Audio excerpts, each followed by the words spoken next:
निर्मल भारद्वाज और आज हम लोग जो पढ़ने वाले हैं बेटा वो हम पढ़ने वाले हैं फिजिक्स। और फिजिक्स में हम लोग कौन सी क्लास का लेक्चर लेने वाले हैं अभी हम लोग बेटा स्टार्ट करेंगे आज थोड़ा सा इंट्रोडक्शन में क्लास 11th का। क्लास 11th में बेटा काफ़ी सारी चीज़ें हैं जो हम लोग पढ़ने वाले हैं, जैसे कि for example first one is हमारा जो चैप्टर होता है that is the physical world, first chapter. And second chapter units and measurement.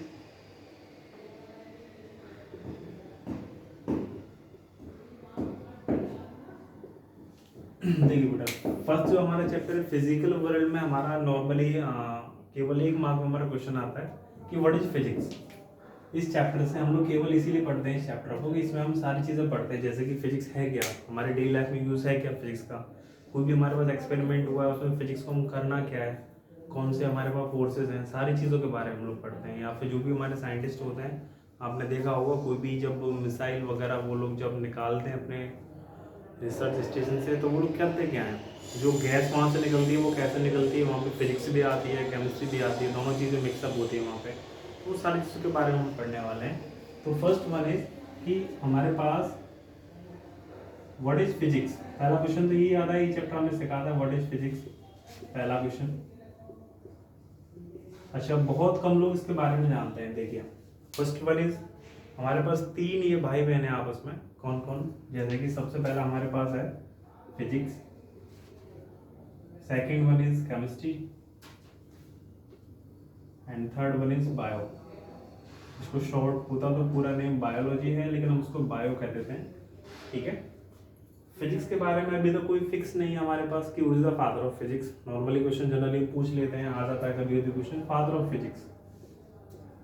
इसमें बहुत से लोग आइंस्टीन का नाम देते हैं, न्यूटन का नाम देते हैं, लेकिन वो कम्प्लीटली अभी रॉन्ग है, अभी कोई मतलब कम्प्लीटली फिक्स नहीं है। लेकिन फिजिक्स का जो जन्म नॉर्मली हम लोग जो फादर मानते हैं वो कौन है हमारे पास, आपने एक नेम सुना होगा गैलीलियो। 11th में हमारा आई थिंक थर्ड चैप्टर हमारा आता है, वहाँ पे गैलीलियो में और न्यूटन में मतलब काफ़ी सारी चीज़ें हैं, आपस में बहस भी हुई थी। एक गैलीलियो का हमारा एक हल्का सा भ्रम भी है उसमें, एक फॉलेंसी है हमारे पास, ठीक है, Galileo. And second one is chemistry. Chemistry के बारे में आप जानते हैं, केमिस्ट्री के जो फादर हैं वो कौन है बेटा, एंटनी लैवोइजियर। ये दो चीज़ें आप ध्यान रखो, ठीक है। नॉर्मली हमारे एक नंबर में क्वेश्चन में भी पूछ सकता है वो आपसे गैलीलियो, याद रखना है इस चीज़ को। सेकंड थिंग, अब ये जो फिजिक्स है बेटा, फिजिक्स के अंदर हमारे काफ़ी सारे से फोर्सेज आते हैं। अब फोर्सेज कौन कौन से कि सर हमने तो 9th में केवल दो ही फोर्स पढ़े हैं, कौन कौन से कि first one is balance and second one is unbalance हमारे पास, लेकिन नहीं, इन फोर्सेज के अलावा भी हमारे पास काफ़ी सारे फोर्स हैं, जैसे कि फर्स्ट वन इज जो हम सब पे लगता है gravitational force. Gravitational force, gravitational force को मैंने बेटा थोड़ा सा मतलब एक अलग तरीके से मैंने आप बता रखा है, वो कैसे बताएंगे। ग्रेविटेशनल, देखो इसको हम लोग क्या कहते हैं नॉर्मली हिंदी में, गुरुत्वाकर्षण बल, ये कहते हैं। अब ये जो गुरुत्वाकर्षण बल है उसके आप वर्ड को देखो बेटा, गुरुत्वा में हमारे पास शब्द आ रहा है गुरु, है ना, गुरु। गुरु का मतलब क्या है हमारे पास, नॉर्मली जो आपको याद रखना है, हमारी जो सबसे पहले गुरु को कौन होती है, माँ होती है हमारे पास सबसे पहले, मदर। और नॉर्मली हमारी जो फर्स्ट मदर है वो कौन है, हमारी लैंड यानी कि हमारी अर्थ। तो पहली बात तो हमारी यही क्लियर होगी कि ग्रेविटेशनल फोर्स हमारा लगता कहाँ से बेटा, अर्थ से। क्वेश्चन ये आता है कि ग्रेविटेशनल फोर्स लगता कहाँ से और कहाँ पे लगता है, तो that is the from the earth, वो अर्थ से लगता है। अर्थ के कहाँ से लगेगा बेटा, सपोज करिए दिस इज द अर्थ और इस अर्थ पे यहाँ पे कोई भी ऑब्जेक्ट है हमारा। अच्छा एक चीज़ और, अब यहाँ पे जो मैं बता रहा हूँ सारी चीज़ें आप सब जानते हो, अर्थ की शेप क्या होती है, बहुत से लोग इसको सर्कुलर बोलते हैं, बहुत से लोग इसको इलेप्टिकल बोलते हैं, वो चीज़ें भी हम लोग डिस्कस करेंगे आगे, काफ़ी सारे कन्फ्यूजन हमारे रहते हैं।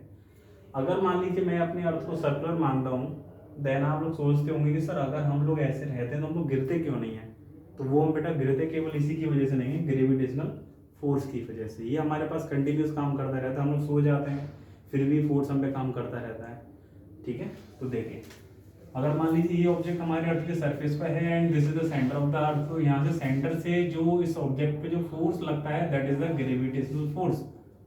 अब ये ग्रेविटेशनल फोर्स लगता क्यों है, किसकी वजह से लगता है, वो सारी बातें हम लोग डिस्कस करेंगे, ठीक है। तो शॉर्ट में मैंने आपको बता दिया ग्रेविटेशनल फोर्स, गुरुत्वाकर्षण, गुरु, गुरु मतलब अब आपको दिख रहा होगा ये शब्द है आकर्षण, मतलब गुरु की तरफ आकर्षण होना, मतलब अर्थ की तरफ अट्रैक्ट होना, that is the gravitational force. Second one is बेटा वो हमारा कौन सा आता है, थोड़ा सा हम लोग 12th में चले जाते हैं, इलेक्ट्रोस्टैटिक्स फोर्स। आपने 9th क्लास में एटम के बारे में पढ़ा होगा। एटम में क्या आता है बेटा, सपोज करिए ये मेरे पास, सपोज दैट ये मेरे पास पूरी न्यूक्लियस है and this is the centre of the nucleus. अब इस न्यूक्लियस के चारों तरफ क्या है हमारे पास बेटा, ऑर्बिट्स हैं। इन ऑर्बिट्स में इलेक्ट्रॉन रिवॉल्व करेगा। सपोज करिए फर्स्ट ऑर्बिट में हम सब जानते हैं with the help of 2n² निकाल सकते हैं हम लोग नंबर ऑफ इलेक्ट्रॉन्स को। फर्स्ट ऑर्बिट में हमारे 2 इलेक्ट्रॉन रिवॉल्व कर रहे हैं एंड सेकंड में हम लोग मान लीजिए हमने 4 इलेक्ट्रॉन्स को रिवॉल्व करा रखा है।